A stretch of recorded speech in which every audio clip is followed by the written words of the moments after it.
Hello, so the topic that I chose to look into for this assignment is looking at how low health literacy levels among individuals who have chronic pain contributes to opioid misuse and the pain experience within this particular patient population.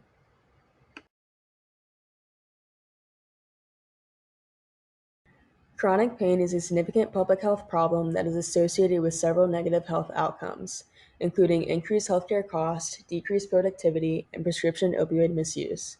Its prevalence within our society shows as an estimated 20.9% or 51.6 million U.S. adults reported experiencing chronic pain in 2021.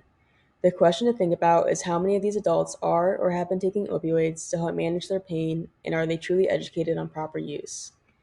A study conducted in 2019 looked at a population of 445 adults who reported current chronic pain as well as using opioids to help compensate.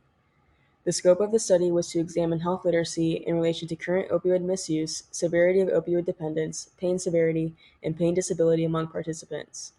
Results indicated that poor health literacy was significantly negatively associated with each of the listed variables, having even more of an influence than other relevant covariates such as anxiety, depression, age, gender, and income, thus supporting the concept that lower health literacy levels is associated with greater opioid misuse and may be related to the overall pain experience among the chronic pain population. This clearly raises some concerns as it not only contributes to their pain experience, but could potentially cause further health complications, either physiologically, psychologically, or both.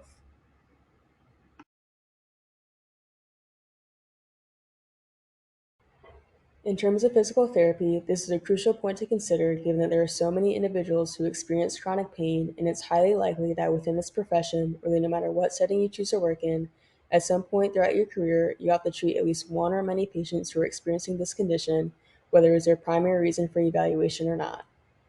According to a 2021 article, majority of patients in outpatient clinics have musculoskeletal pain, and up to 1 in 3 use prescription opioids. Therefore, due to the high prevalence of patients may be taking opioids to help manage their pain but are abusing the medication unintentionally and are unaware of the adverse effects. In addition, physical therapists frequently manage patients' rehabilitation needs across multiple visits, which not only gives us a better opportunity over other healthcare providers to form a trusting and therapeutic relationship with our patients in order to discuss proper opioid compliance, but it also presents a responsibility to recognize and understand the overall changes that can occur with medications throughout these visits, as that can significantly impact our plan of treatment for the patient. This should be a consistent factor that PTs think about, given that the treatment plan that we create for these individuals is going to be influenced by the type of medications that they're on and their management levels, especially if there's misuse occurring, as that can alter different intervention methods.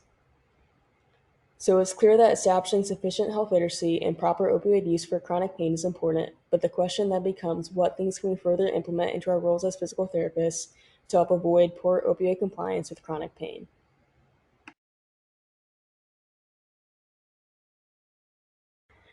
One way PTs can expand on this in the clinic is by utilizing the OWL screening tool when there's suspected poor opioid compliance by a patient or that they may have opioid use disorder.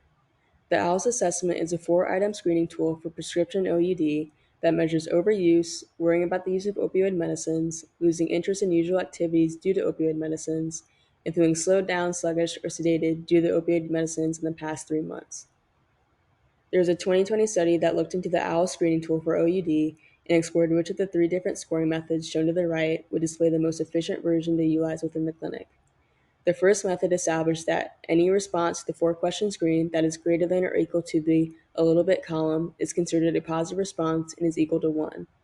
If an individual reached 3 positive responses, the assessment was then considered to be a positive screen, whereas methods 2 and 3 followed a little bit different scoring mechanism, but all screening results were compared with the DSM-5 classification of any OUD, including mild, moderate, or severe levels.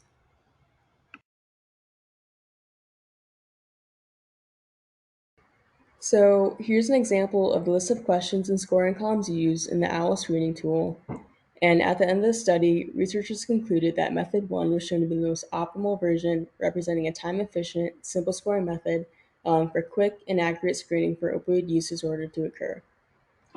This is an encouraging approach for a physical therapist to use, as it's a super easy tool to administer within the clinic that is non-time consuming and can also help one establish if any further action needs to be taken for a patient, if one may need to implement additional patient education on the issue, and or if you need to alter your treatment plan in any way, shape, or form for them.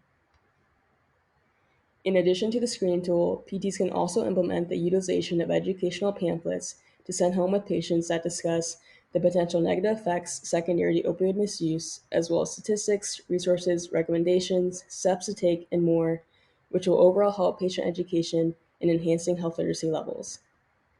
In fact, the Agency for Healthcare Research and Quality lists creating written materials that are organized and easy for patients to understand as one of multiple strategies organizations can take to improve health literacy among individuals.